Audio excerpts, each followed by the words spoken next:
From the Ticats Audio Network, this is Ticats Today with Brayden Neville. Hello and welcome to another episode of Ticats Today on the Ticats Audio Network on this beautiful May the 9th. I'm Brayden Neville and we have an exciting show for you as I will be speaking to the Ticats first round pick Dayton Black along with his University of Saskatchewan teammate Caleb Morin as we discuss their experience in this year's 2023 draft and two guys who have had very abnormal paths to becoming CFL draft picks. Before we get to that though, the CFL yesterday announced some rule changes for the 2023 season like they do most years and to try and improve on the game, and I want to go over some of those. The CFL Board of Governors have unanimously approved a set of rule changes proposed by the league's Rules Committee as teams continue preparations for the upcoming season. The 2023 updates to the rule book follow the substantive rule changes introduced last season that resulted from the CFL's extensive product review that came from the league. So, some of the rule changes the league felt they need to make. They showed some positive results last year with some of those changes they made, and I guess they wanted to make some more. So the changes are being introduced this year and are focused on fine-tuning the rules from a health and safety perspective, and that becomes obvious when you look at some of the changes that they announced. So here they are. The requirement for the ball to be touched prior to ruling a rouge on a kickoff, that's been removed. This change aligns the rouge rule on kickoffs with all other types of kicks. A safety has been added to the options for holding in the team's own goal area. When a team commits a holding foul in their own goal area while in possession of the ball in their goal area, a safety has also been added to the options available to the other team. The defensive formation has been restricted on kick plays. Avoidable contact with an official, that's been changed. It shall be illegal for a player or an authorized member of a team bench area to make avoidable contact with an official.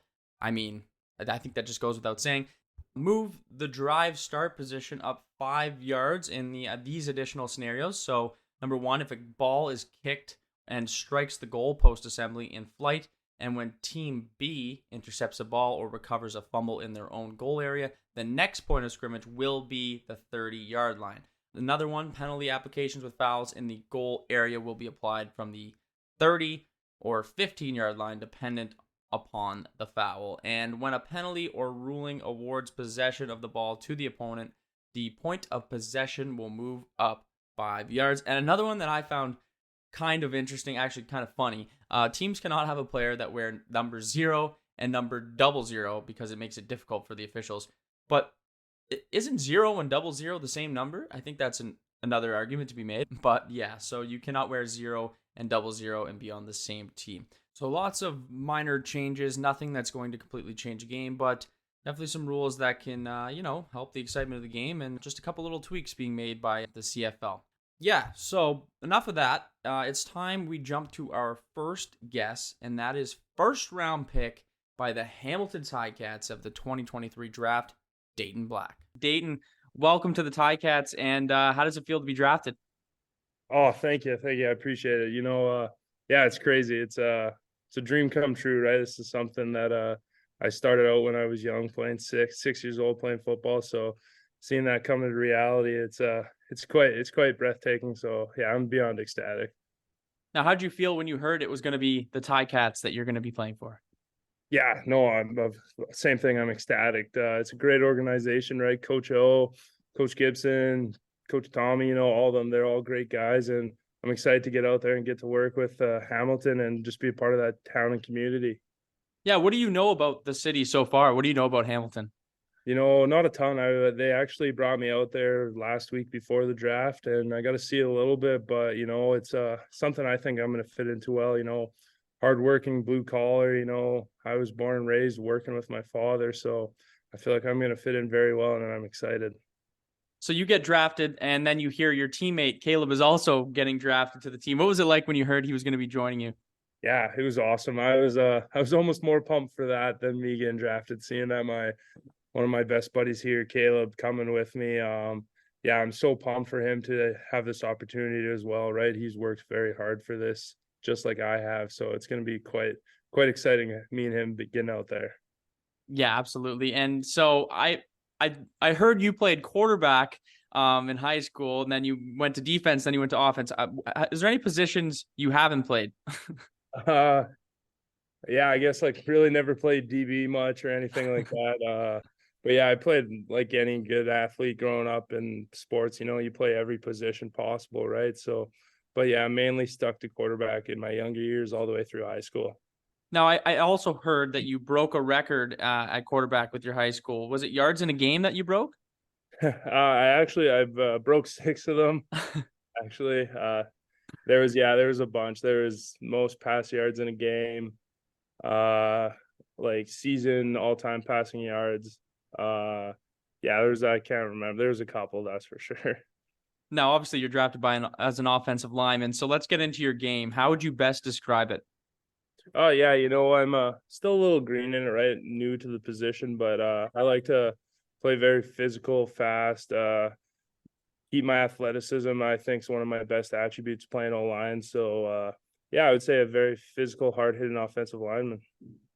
Now, I read that you were a Winnipeg Blue Bombers fan growing up. Are they still Yeah. your favorite team after being drafted by the Ticats? No, I've moved on and I'm ready to beat the Bombers and win a Grey Cup for Hamilton. That was the perfect answer we were looking for. Now you're heading into your first camp, your first rookie camp and your first main camp. Just let me know what preparations you've been taking going into that. Yeah, just normal football stuff. Getting some work in positionally, getting bigger, faster, stronger, just trying to come in as healthy as possible to try and make the team. We'd like to think it gets pretty cold here. You being from Brandon, you might think otherwise. Are you going to be a sleeves on or a sleeves off kind of guy when No, it comes time? we'll probably be a sleeves off. There's I think only one game this year we wore sleeves, and that was when it was like -18 when we were playing in the Hardy Cup here. But yeah, I'm a sleeves off kind of guy. And one last question. What goals do you have heading into maybe the off season or the year ahead? Yeah, I'm just trying to learn as much as I can, right? You guys got a lot of veteran linemen there, some great coaches. So I'm just going to be try and be a sponge and take every little bit of knowledge and learning I can do. So I'm coming in open-minded, but I'm still going to compete and try and win a starting spot. Well, Dayton, we're excited to see you head out there on the field. And I know a lot of Ticats fans are looking forward to see what you can do out there. Thanks for joining me.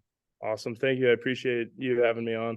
Thank you to Dayton for joining me. Great to see he has that confidence heading into camp. And speaking of camp, Ticats rookie camp is starting on Thursday, and training camp will be kicking off on the 14th. And I cannot wait to see some of those new faces around the Ticats organization. My next guest will be at rookie camp on Thursday here in Hamilton, and that's Ticats' 8th round pick and teammate of Dayton Black out of the University of Saskatchewan, Caleb Morin. All right, so I'm here with Caleb Morin, receiver out of Saskatchewan, and an 8th round pick to your Hamilton Ticats.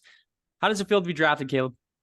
Man, that's a dream come true. Ever since I was a little kid, I always wanted to go pro in any sport, and football just happened to be that one. I kind of started later on in my life, and it was never really in the thoughts back then. And over the past it's pretty much just been like a year. It kind of full swing, everything kind of set in place, and end up hearing my name called. Like, yeah, I was speechless. I don't even know what to say about it. Yeah. Now you hear you're going to the Ticats. What did you know about the organization before, and then what have you learned about the organization now that you've been drafted? Yeah, I didn't really know too much about the Ticats. We briefly talked at the combine there. Super great guys, and then after the combine, I talked to Drew a little bit, and we had a couple good conversations there. And yeah, I didn't, draft night was really up in the air. I really didn't know who I was going to go to, but man, I'm super pumped, and I couldn't have asked for anything better. And obviously you see Dayton go in the first round, you're going to be playing with him. What's that like, knowing you're going to have a familiar face there at camp? Yeah. It was being drafted was a dream, but if there's anything better than a dream, that's this situation. Dayton and I are best friends, and for us to be able to go to the same team, stay as teammates, I honestly couldn't have asked for anything better. Your path, even through the U Sports system, was a little untraditional. You were a walk-on. Can you talk to me a little bit about that and just how you worked your way through the system? Yeah, for sure. like I didn't have a lot of previous football knowledge beforehand. I played 2 years of high school football before going to the Huskies, and I think I just got super lucky with the coaches changing, roles. We had a new head coach coming in at the time, so I was recruited by the old coaching staff, and then by the time I like came on with the Huskies and had my tryouts and whatnot, it was a whole new team. So, I think I just got lucky as a hometown guy to kind of join the Huskies, and then this I took it as a couple different ways. I just would set small goals throughout my career, and as I came onto the Huskies, my first goal was I got to do whatever it takes to get on the field, and then achieve that goal, and then it's okay, what's my next goal? So it's just these small goals that I need to achieve, and finally ended up in the situation I am in now. And honestly, I talked to Sean Thomas Erlington last week, and a late pick as well, an 8th round pick. And he just worked. He had that work ethic, and he made it so it didn't matter what pick he was. He became a game changer in this league. Do you feel like your work ethic, you've kind of been doing it already, being a walk-on? You're just continuing to try and prove people wrong?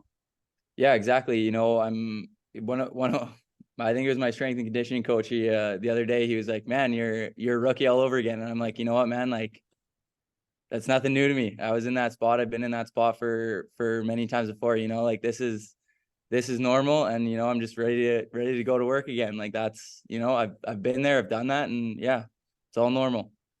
And for those Ticats fans that don't know much about your game, how would you best describe it?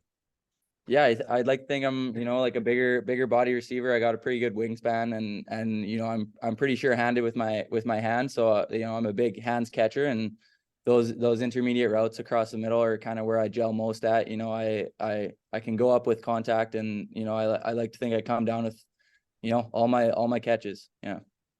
And heading into your first rookie camp and training camp, just tell me a little bit about your preparation going to that. Yeah, for sure. I'm probably more of an overthinker, so just kind of stay calm and calm, cool, collected, and work my way through it, and just learn the system. Be a sponge, like Dayton said, soak up all the knowledge I can, and just come out of it with a greater understanding of the game. And I think the most important part is just try to have fun with it. And one last question: what is your goal heading into this coming year and this offseason? Yeah, for sure. I mean, help the Hamilton Ticats in any way I can. I'm a team first guy, and ultimately, we got to win a Grey Cup next year. Perfect. Well, I appreciate you coming on, and we're looking forward to seeing you on the field this year. Perfect. Thank you. Hey, I appreciate it. Thanks for the call. I want to thank my guests, Dayton Black and Caleb Morin, for joining me on today's show. And I know lots of people, including myself, are excited to see those two get to work at rookie camp and at that main camp down here in Hamilton. Some final news from the Ticats is the team has announced they've signed David Beard to a contract extension. The contract goes through the 2024 season. He played 17 games last season between the Cats and Elks after being acquired in that trade with Edmonton in exchange for Jesse Gibbon and a second-round pick in the 2023 CFL draft. He won the starting center position in Hamilton and started 6 of his 7 games for the Black and Gold. A 7-year veteran of the CFL, he suited up in 101 career games and was even unanimously voted the Elks' most outstanding offensive lineman in 2019. So great job there by both sides getting that contract worked out. But anyways, that's all for today's episode of Ticats Today. It has been fun. I'm Brayden Neville, and we will see you next time.